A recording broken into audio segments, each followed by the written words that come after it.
Hello team, welcome to another ATP Geopolitics video with myself, Jonathan M.S. Pearce. This is a Ukraine war news update, first part thereof for the 1st of April 2025. Oh, April Fool's opportunity. Ukraine won a war. Russia have launched a nuke. Shouldn't joke about these things. No April Fools from me. Just, you get what you expect to get. Me just waffling on and then saying toodle pips at the end. Let's go to the Ukrainian general staff figures for the Russian losses for the day before. All the usual caveats apply. Of course, you can find them linked in the description below. 1,540 is a pretty high number. That's up again. Russians have had a pretty difficult time in the last week or so. Sometimes when these figures go up and down, and I can't quite explain why, I often forget that weather might be playing a part. It could be that there's a lot of rain, cloud cover, meaning that drone operation becomes difficult, maybe a lot of wind. So please remember that could always be a reason why there is a variability in these stats. Anyway, tanks on the daily average there, 9 tanks. That's fairly decent for the Ukrainians there. 37 troop-carrying AFVs is a good haul in that category. 1.5 times the daily average. Actually, almost 2 times the daily average. Artillery systems dropping down to 15. I was talking yesterday about how artillery could be... it could be that the massive numbers in the category of artillery has come about from the extended range of some of the drones being used by the Ukrainians, that the corridor of fire control, if you like, that the drones might have extended to sort of, well, if you're talking about going 5 to 10 kilometers behind your line, then that might go up to 30 kilometers instead of, say, 15 kilometers as it once was. And that could then bring in to range a lot more artillery. The Russian artillery doesn't have huge range. Not that it never has had. I mean, they've got some pions and all sorts that can fire fairly long distances, but I think a lot of their artillery, due to maintenance issues and barrel wear and tear and whatnot, have probably got a much shorter range than they would like, and I think most artillery is going to be in range if you are striking 20 kilometers behind the enemy line, and if you extend that to 30 kilometers, then you really are taking out most of their artillery, if not all of it, really. 15 pieces of artillery, though, taken out. No MLRS or anti-aircraft warfare systems, and 53 vehicles and fuel tanks. So really low numbers in some of these categories. AEFVs is fairly high, and troop sort of personnel high as well. So make of that what you will. Unmanned systems. Forces destroy another Russian Solntsepyok. So this is a Thermobaric launcher. Going up 25 kilometers from the front line. So this could be another example of extended range of drones, either using repeaters or just longer range intrinsically. It's funny that this video came up yesterday because Bertold put in the comments, I've not heard much about these Thermobaric launchers recently. And then literally about half an hour before he said that, this video came up, and I was like, actually, funny you should mention that, Bertold, but I'll be mentioning this loss tomorrow, which is today. So that is good news. The Ukrainians taken one of those out. That's interesting. It's 25 kilometers from the front line, because these don't have very good range. If it's the TOS one, the range is about 6 kilometers, isn't it? So quite usually they get taken out fairly close to the front line. Let's just put that into the browser. Yeah, the TOS one. So that's it. This has a range, I'm pretty sure, of 6 kilometers on its weapons caliber rate, effective firing range 0.5 to 3 kilometers for the TOS one, and the TOS 1A 10 kilometers. Wow. So the effective firing range for the basic TOS 1 is even less, 3 kilometers, that's really, really poor. And then 10 kilometers for the TOS 1A is probably the TOS 1A is, yeah, that's the Solntsepyok. Goodness me, that's difficult. So that has a 10-kilometer range. Still interesting, it's 25 kilometers behind the front line, might be getting repaired, might be, whatever. But that's been hit and destroyed. Now, Institute for the Study of War have this part of their report. I'm going to read this out to you. Russian mobilization and force generation efforts. Russian objective to expand combat power without conducting general mobilization. We're going to talk about this as well in a little bit. Russia's reportedly struggling to restore what few tanks remain in its stock. Ukrainian research outlets Resurgam and Viskovyi Vyshchun published an analysis of satellite imagery on March 28th and concluded that Russia has 3,463 tanks at its main open-air storage bases and 1,253 tanks at armoured vehicle plants, and that restoration rates have dropped from 120 tanks per month in 2022 to 30 to 35 tanks per month in early 2025. In other words, assuming they're not really built, well, okay, how many are they building from brand new? But that's, broadly speaking, a tank a day. So when they're losing 9 tanks today, they're not making 8 new tanks a day. So they are losing tanks well above the replacement levels that they need. The analysis estimated that Russia has an additional 2,000 tanks enclosed, not open-air storage warehouses. The analysis determined that Russia could restore roughly 1,200 of these tanks more quickly than newly producing them, and that Russia would likely source spare parts from the remaining tanks for existing tanks. Okay, there's an interesting point there. At some point, it is not worth restoring tanks. So you get these old husks, and you're like, that will take us, say, for example, 6 weeks to restore that tank, but it won't take us 6 weeks to build a brand new one.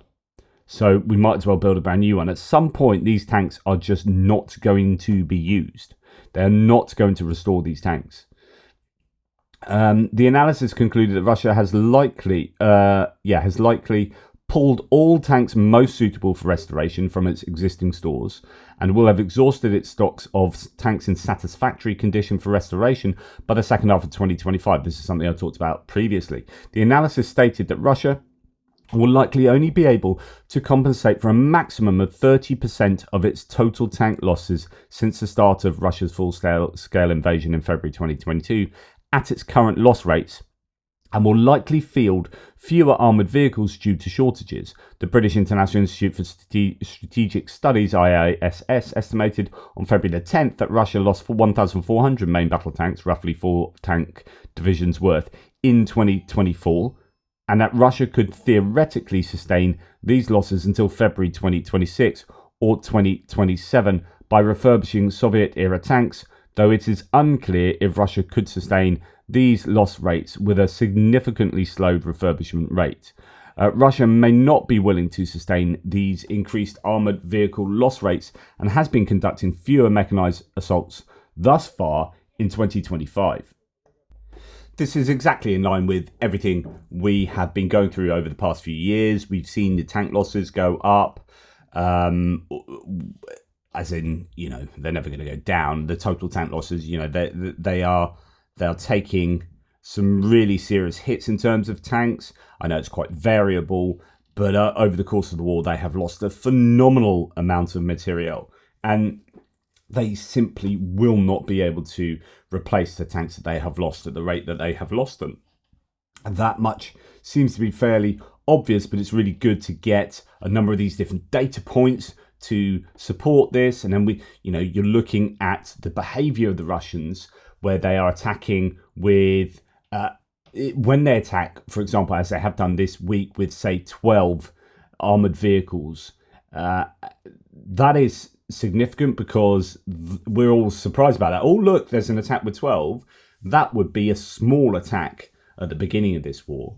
And that 12 comprises very few tanks, right? Or no tanks quite often. Now, there have been some really high tank losses over this last week. But I think a lot of that comes down to tanks being used as APCs. That's been supported by Andrew Perpetua's loss lists when he last did them, where we had on some days 50% of tank losses were tracked guard and shed. So the tanks that they're building up with metal on top, they can't use the turret. So you're not using it as a tank, you're using it to put a load of people in and then get them from A to B. So the need for their materiel appears to be to get from A to B, just moving troops in that 20 to 40 kilometer zone where there are so many drones buzzing about. Tanks, I think they're not obsolete, but they, at the moment, Russia doesn't have either the need or the ability to use tanks in a way that they would,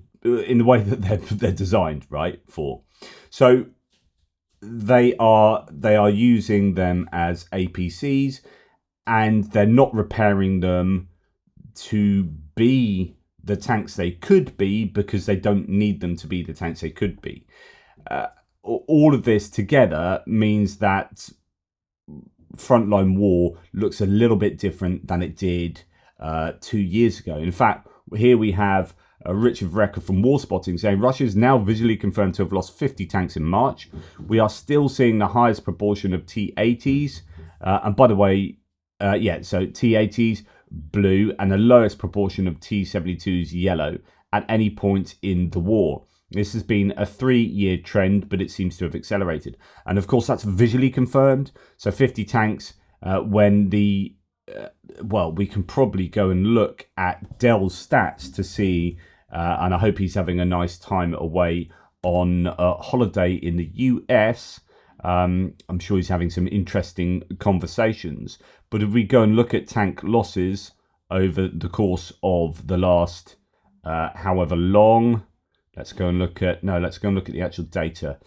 So I want to just go to the tanks. If you look at the top, so 50 tanks have been evidenced as lost, and we have 23 on the 29th of March. He hasn't done it for yesterday. So 23 was a huge loss. 17, so that was 40 in 2 days. Then 855. So you got 50 just in 5 days worth, right?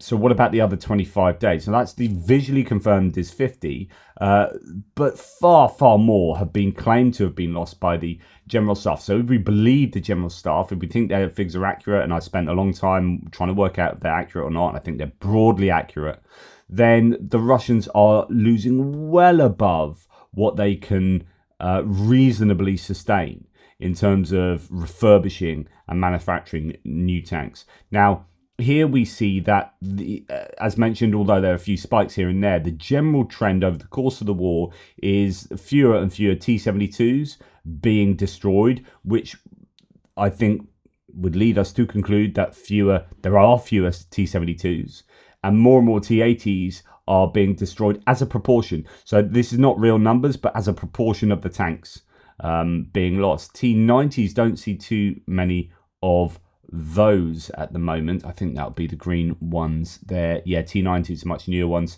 And then we have older T-62s coming into play more and more as well.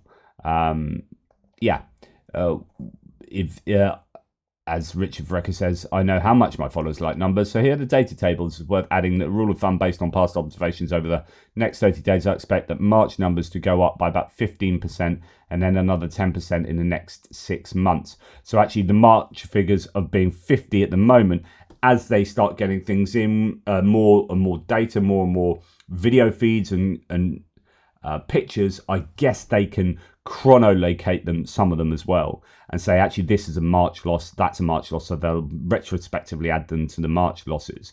So where they have 50, you can add then another 15%, so that's going to be 2.5, so that's 57.5, and then another 10%, which is another 5.75. So a month of 50 would be a month of sort of 63 or something like that eventually. Just in case you wanted to see some off-the-cuff maths. My working hypothesis is that Russia has now reactivated all of its T-72Bs that it can't retrieve T-72As, but still working through at the last 200 or so TATBVs. In other words, this is looking to Richard Wrecker like they are using up the last of what tanks they can, which then fits into the ISW's claims, which are also based on IISS and other claims as well. So anyway, I thought I'd throw that in there. Now, talking about that 20 to 40 kilometer range, this is what I mentioned yesterday. Ukrainian armed forces have begun using FPV drones with an increased range of up to 40 kilometers along almost the entire front line. That's coming from TASS, so that's coming from the Russians.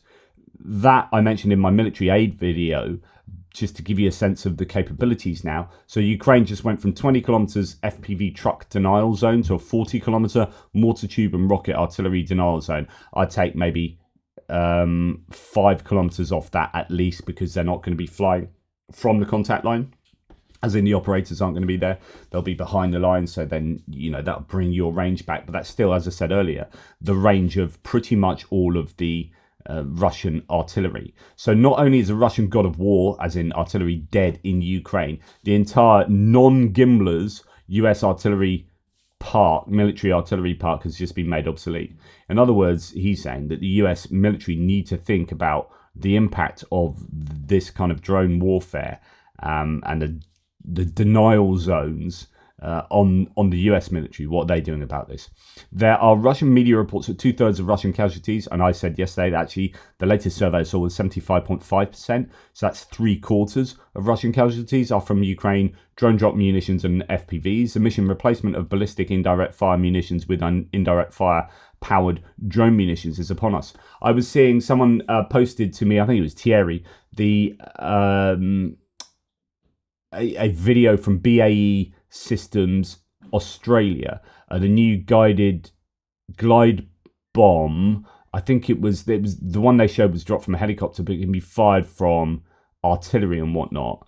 But the problem is, you're still, even though they are designing these newfangled artillery pieces, and they're trying to get them or munitions, varied munitions, and they're trying to get them with the ability to fly GPS but also INS, so that if they're jammed they can get through.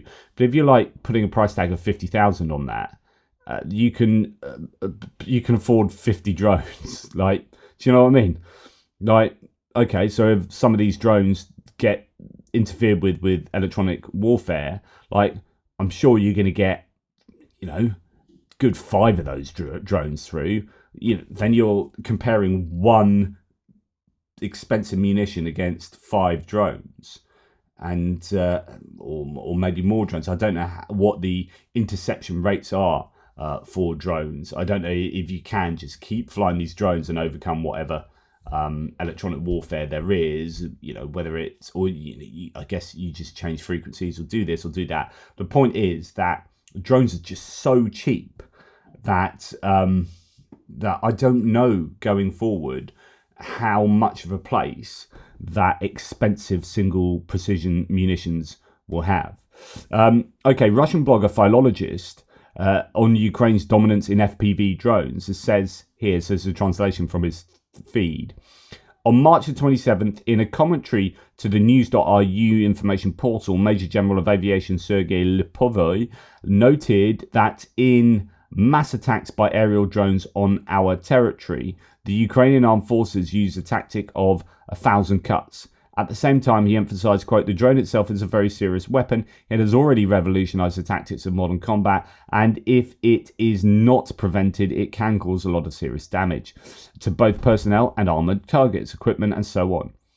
I will add to on my own behalf that Major General Lipovy retired in 2005. He's now 65 years old, but neither his 20 years of civilian life nor his age prevent him from adequately assessing the radical impact of the unmanned component. It is an amazing coincidence that on March the 29th, an excerpt from an interview with Andriy Beletsky appeared in the domestic media, see for example here, regarding our tactics of 1,000 cuts, which is aimed at the physical and moral weakening of Ukrainian forces along the entire front. I will quote the direct speech: this tactic of 1,000 small cuts, which leads to a general weakening of Ukrainian forces along the entire 1,000-kilometer front, is perhaps more interesting to them than achieving operational success. They want to wear out the front so much that there will be essentially either a collapse or the signing of a capitulation. As you might guess, Beletsky's gloomy forecast began to be vigorously disseminated in our media field, while Major General Lipovoy's comment faded against this background. One can conspire that Beletsky's statement is an element of information cover for a hypothetical counterattack by the enemy.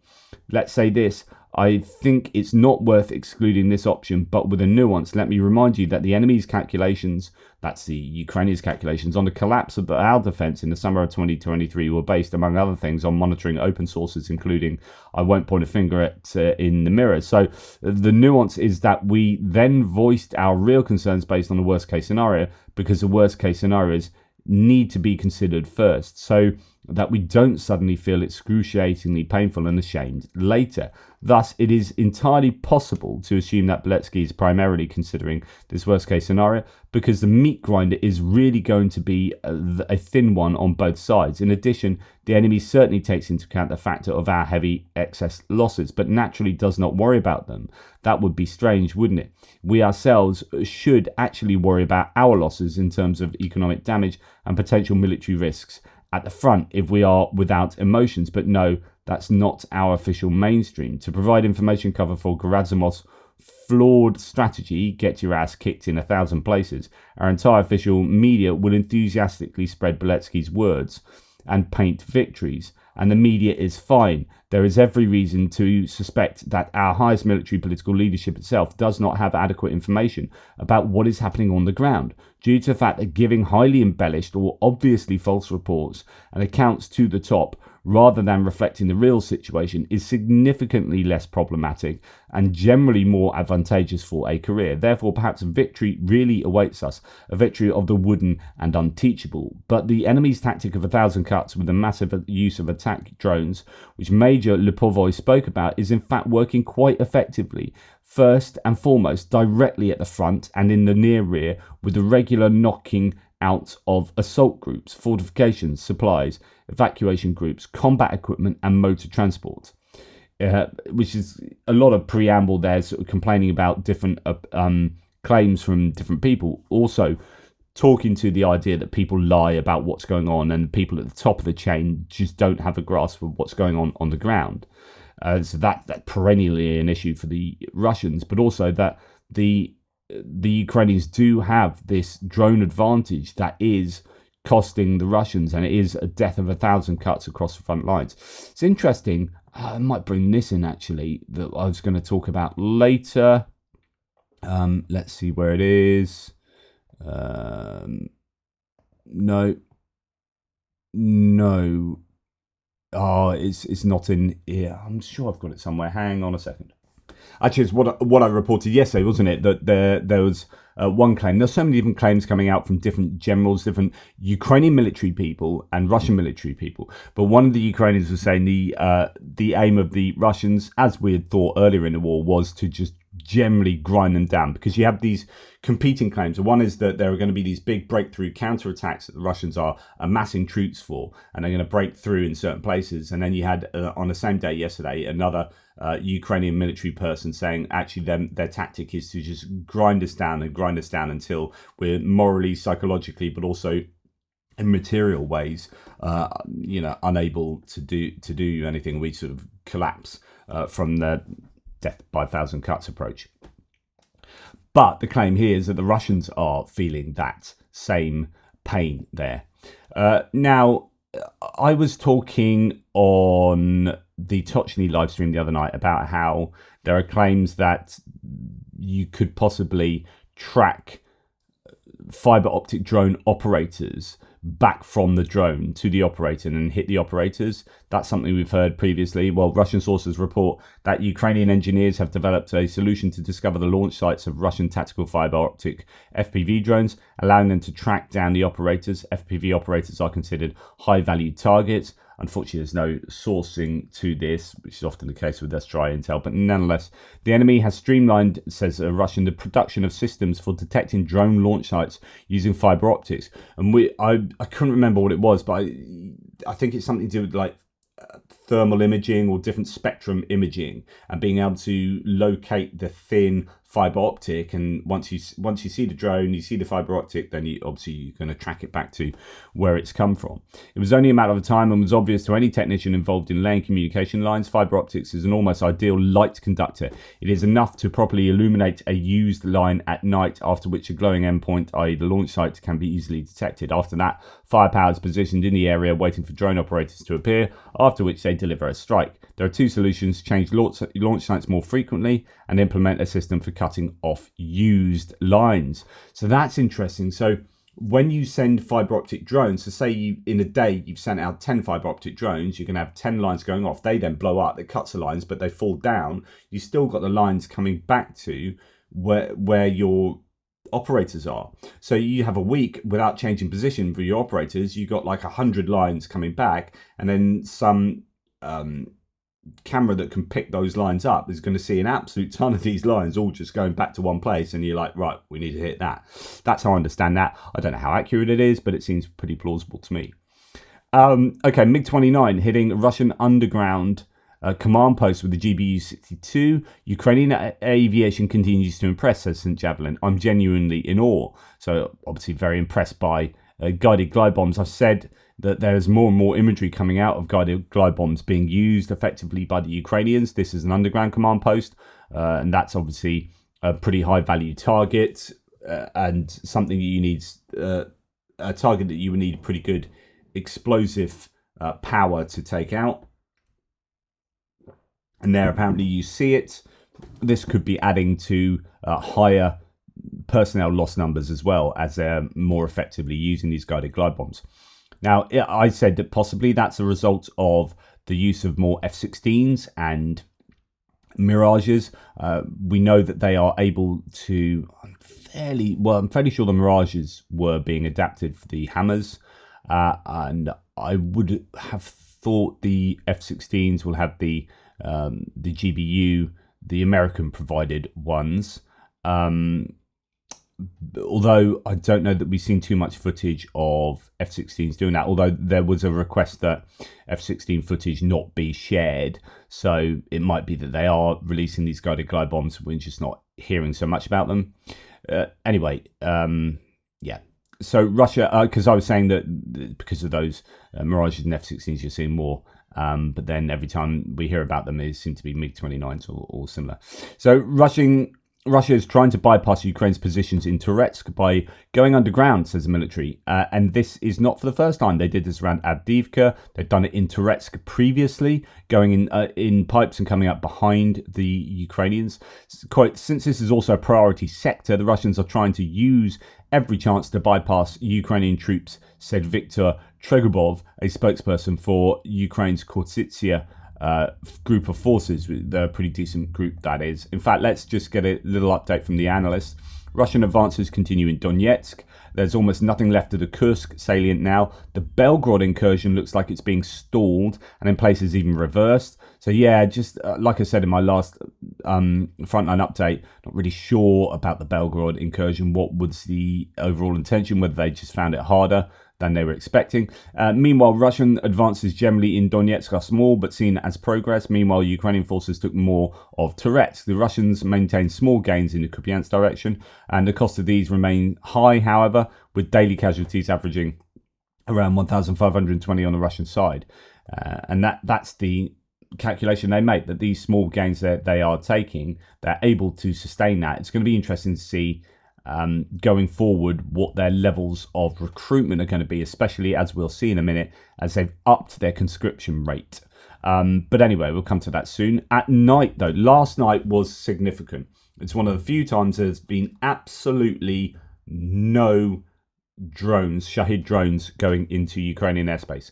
As I always say, you would if you could, you answer you can't. So why is it that last night Russia couldn't? Or maybe it is a wouldn't. Maybe this is something to do with a ceasefire. Actually, that could be a reason. So Russia might have not sent them on purpose.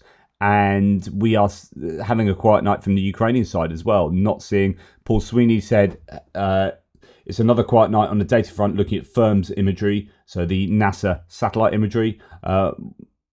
Were I a foil hat type, I'd worry it's being choked, but it's the same for both sides. So it could be the ceasefire. Otherwise, it's you would if you could. You answer you can't, and if you can't do it, why not? So it's going to be production or launch sites being taken out, or depots of these Shaheds being taken out.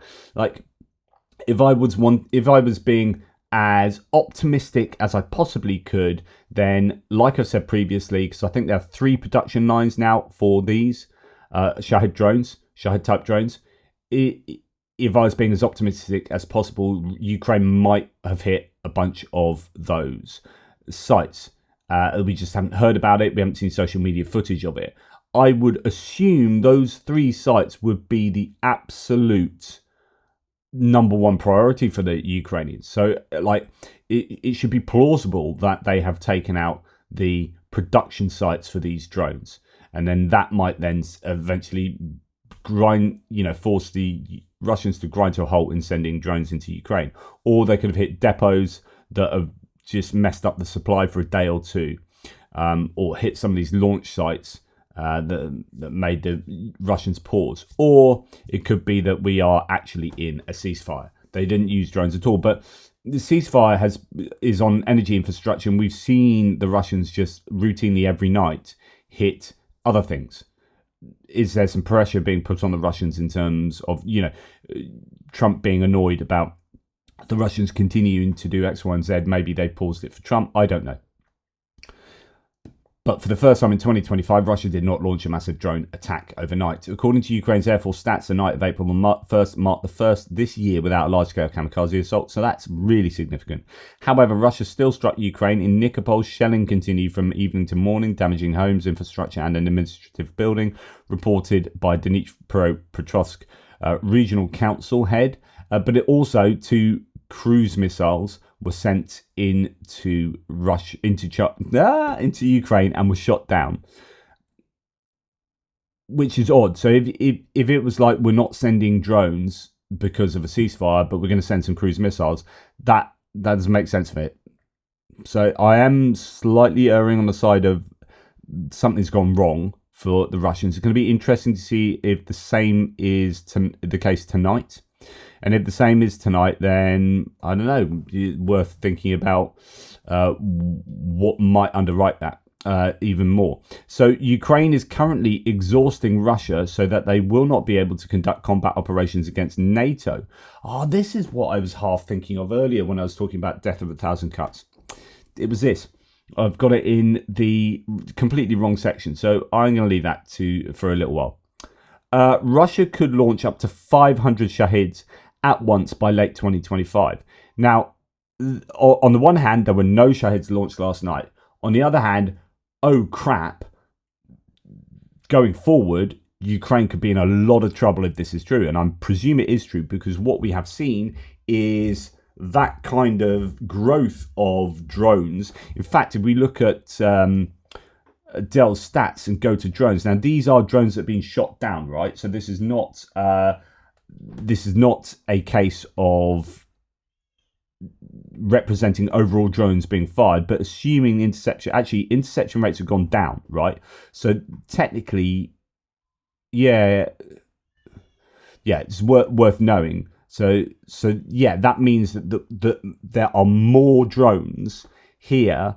There's a larger proportion of drones that you should add on to the numbers here than you should for here, if you get my meaning. So in other words, the amount of drones being used, not just shot down, should be even steeper right now. And you're seeing 258 as the record there on the right hand side. And if you're going back down to over here, you have got less than 100 on less than 100 on every day until you get to this point in the war. Point is that they have ramped up production big time, and that is reflected by the amount of drones that are being shot down every night.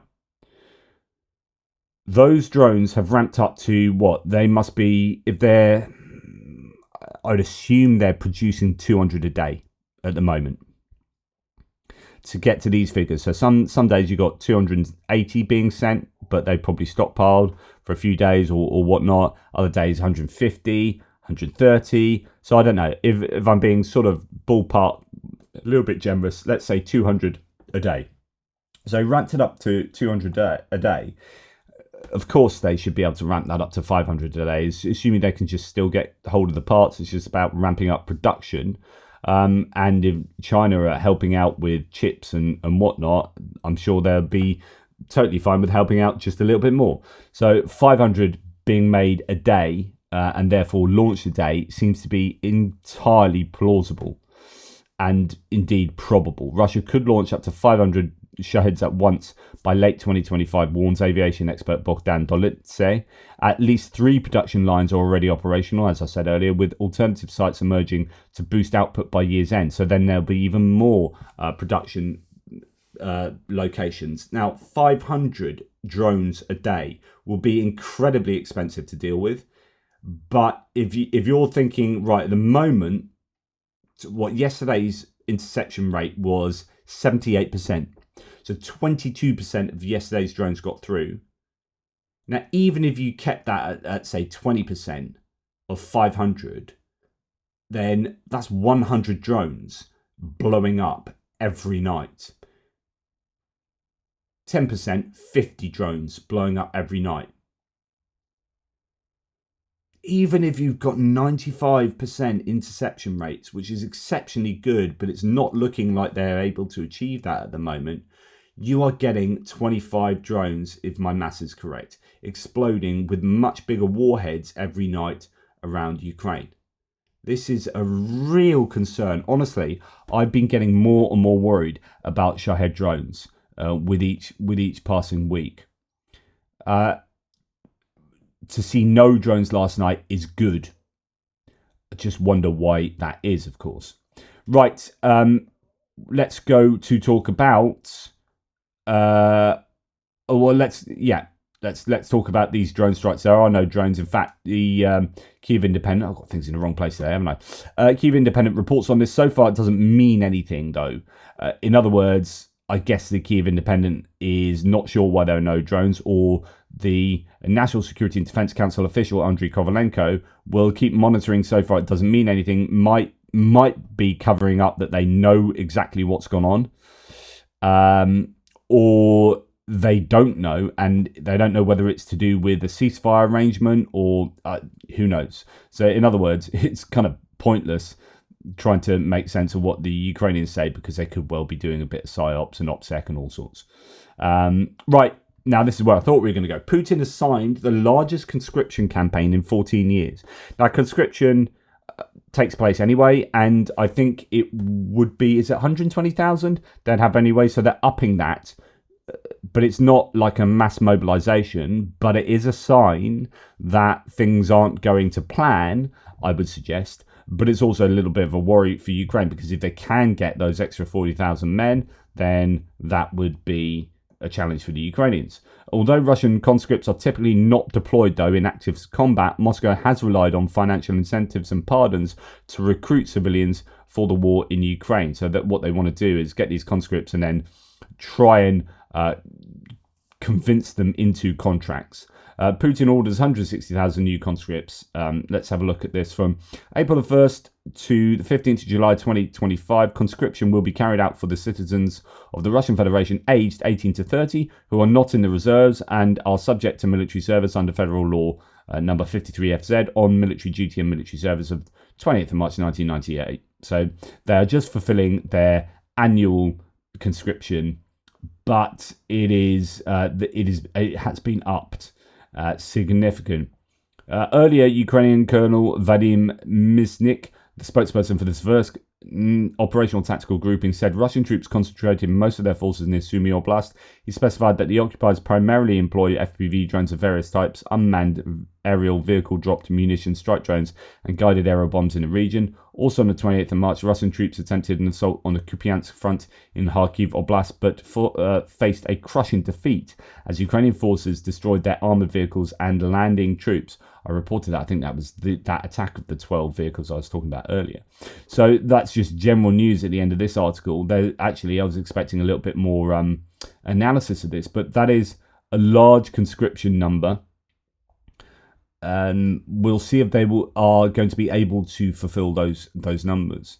Now, talking about a little bit about negotiations, Russia has set new conditions, who knew, for the US to lift sanctions, unblock $500 million worth of aircraft spare parts and allow repairs to Airbus and Boeing without involving foreign manufacturers, says the Minister of Industry and Trade, Alikhanov. Moscow plans to discuss these issues at talks in Saudi Arabia. That tells you that their aviation sector is in dire straits. Absolutely 100%. So that's obviously at the top of their list of negotiation conditions. But of course, they've already whacked 5 or 6 conditions towards the Americans. Here's just another one adding to the list. It seems completely unfair that they get to put half dozen plus conditions on where the Ukrainians are unconditional in their acceptance of a ceasefire. Now, Chris Owicki, we're going to finish with this. Russia aims to make up its huge war losses and declining population by encouraging school children to marry at 18 as part of a special demographic operation. Some regions have introduced bonus payments for pregnant schoolgirls. Ugh. The reality is, of course, this is a big problem. I've talked, it's funny how some people go nuts when I talk about immigration in really neutral economic ways. But basically, when you have a population, when you have the demographics that have gone from this, where you have very few older people sustained by lots of tax from lots of working age people, as you get older, you know, you're obviously more likely to die, and you end up having very few at the top, sustained easily by the people below.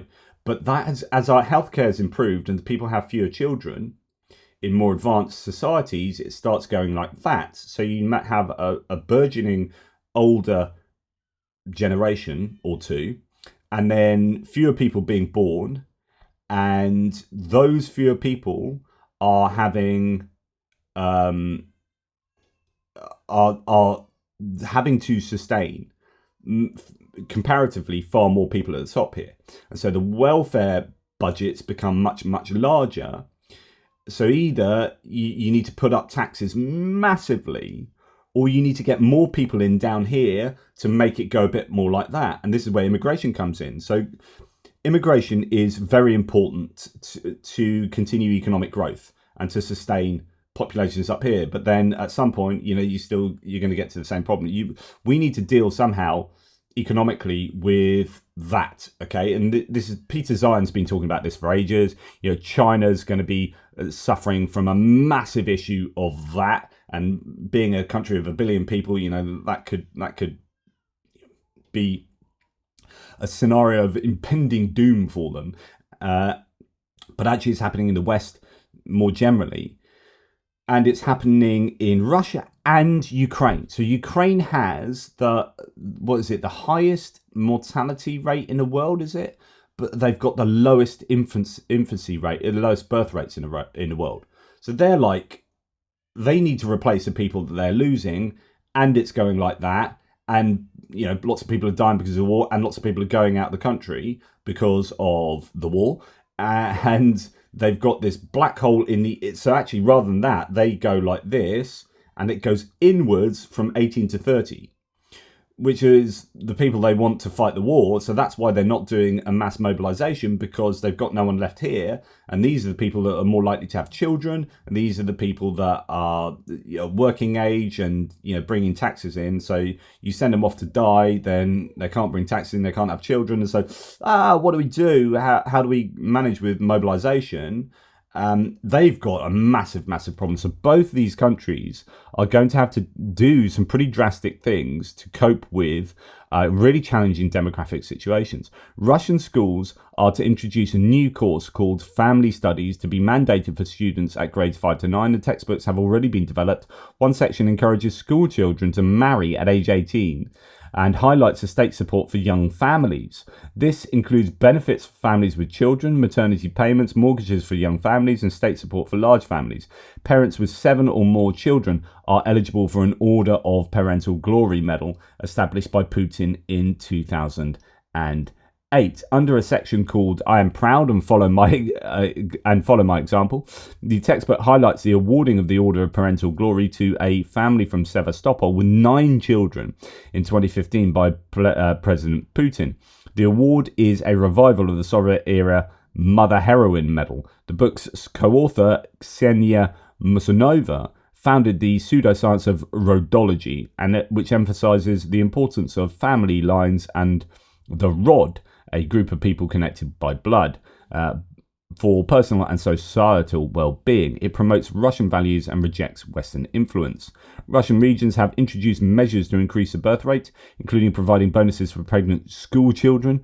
The Bryansk region is providing a one-time payment of 150,000 rubles, $1,770, to pregnant schoolgirls studying full-time. A similar payment of 100,000 rubles, $1,180, is available in the Oriol region for pregnant schoolgirls after the 12th week of pregnancy. The book's progenitor and co-author, head of the State Duma Committee for the Protection of the Family, Nina Ostanina, says, quote, "We need a special demographic operation in order to ensure our national sovereignty. Our battlefield is the fight to preserve our values, and these values need to be preserved not only in the family but also in school and in public space."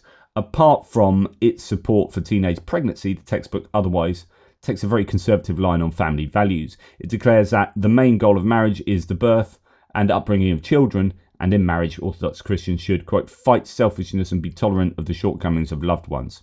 It tells children that, quote, "husbands should teach their wives with love and exemplary instruction. Wives ask their husbands about strict order, about how to save their souls, please God and their husbands, and arrange their homes well, and submit to their husbands in everything, and what the husband orders, they willingly agree with." That sounds like permitting all sorts of horrific things. I would vehemently disagree with all that gumph at the end. But the simple fact of the matter is they're having to do things like this because demographically they're in a whole load of trouble. So they have a choice of, well, I wonder whether they are going to really try and attract immigrants. But the problem is, when they had the bombing at the Crocus City Hall, they started really attacking the stands around, particularly Tajikistan, where those terrorists were from. And that has made Russia not very welcoming to immigrants. It's never really been massively welcoming in some of these more elite areas, I think, or maybe just in general. But it does have a fairly wide ethnic spectrum itself anyway, so there's lots of stuff going on there, but it's a huge country. I saw a map today that I think was comparing, was it Bangladesh? I don't know how many, is Bangladesh got like 160, 145 million or something like that, and that's this big, and then Russia right across the top. Okay, you've got the Mercator problem of the map doing that when you turn a sphere into a 2D rectangle, but Russia is massive, right? And it's got 140 million people max. And Bangladesh is tiny. It's got like more people in it. So, you know, you've got a lot of land. And if you were Russia, you'd be thinking, we are in desperate straits. We need to just attract loads of migrants. I would have thought. Otherwise, they've just got a massive demographic headache. And so they're obviously trying to convince people to have like 57 children a year. Anyway, that's an awful lot. Thank you for watching. Take care, guys. Speak to you soon. Till the pips.